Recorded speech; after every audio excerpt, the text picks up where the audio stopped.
Sabi ko kanina sa labas, whoever disrespect him will never gain my respect. Bakit sa akin lang yung personalan, putik? Lunahan kasi ako eh. Pero yung idadala ko sa puso ko na may nasaktan ako na ibang tao, alam ko sa sarili ko, kuya, na hindi siya mawawala. Sobrang labag sa loob ko na sabihin yun, yung mga sinabi ko kay Fiang. Sobra pa akong na-guilty, kuya, kasi nung si Dylan na, kuya, parang nung all out tayo, no mercy, ganun, kuya. Pero bakit nung siya na biglang nanahimik na siya, so sa isip ko, pwede naman pala. Ang OA mo! Sa isip ko, pwede naman pala. Bakit pag ako hindi pwede? Bakit sinabihan niya ako na huwag kang mag-isip na ganyan?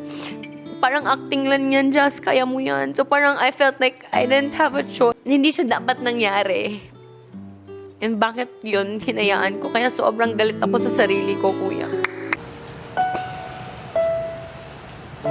The guilt ko sa sarili ko, kuya, is yung nasaktan ko si Fiang. Ay. Wala naman akong balak sabihin yun eh. So inunahan na ako.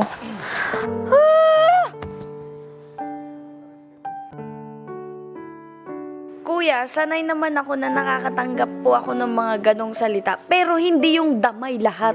Kilala ko naman yung sarili ko na sobrang labag sa loob ko na sabihin yun, yung mga sinabi ko kay Fiang. Hindi man totoo. Alam mo yun, hindi totoo. Sarap battle. Yung surround ni Jazz, lamang si Jazz dun. Yung ribat kasi ni, wala na rin sa sulat yun. Bakit sa akin lang yung personalan, putik? Lunahan kasi ako eh. It's okay. Hindi naman totoo. You know it. Ano tuloy lumabas sa bibig ko. It's okay. Sa'yo, mas pinapahalagan mo yung pagkakaibigan natin kaysa sa... Oo, sa isip ko, sinabihan ako ni Bensoy na kailangan ka matigas at adjust pag mong isipin yun. Tapos sinabi ni Bensoy, kita ko mukha. Maganda yung ganun. Akala ko kasi babaliin mo yun. Kuwari, ganito ganyan. Yun, ang dinadamay.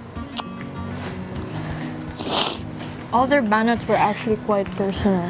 Lahat ka mo. Oo, kasi gutom nga sila manalo. Magdamdam ba? Ewan ko. Wala ka ng kasalanan ko, guys. Wala kang kasalanan dun, baliw. Balagbag siya, ha? What do you think? Ate Jess, are you emotional outside pa? Yeah. I feel like kanina, she was so quiet. Bilib nga kay Jazz eh. Galing mo, Jazz. Ang galing ka. Galing mo. Hindi yun si Jazz. Ang ganda nga eh. Let go, it's a task, guys. No. Sabi ko kanina sa labas, whoever disrespect him will never gain my respect. Sorry. Kaya baka na-hurt ko talaga yun eh. Hindi ka ba na-hurt? Wala ano. Pero nasaktan ako sa mga sinabi ko sa kanya.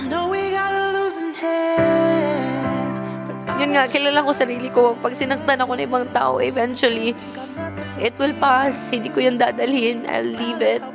And then mawawala. Pero yung idadala ko sa puso ko na may nasaktan ako na ibang tao, alam ko sa sarili ko, kuya, na hindi siya mawawala.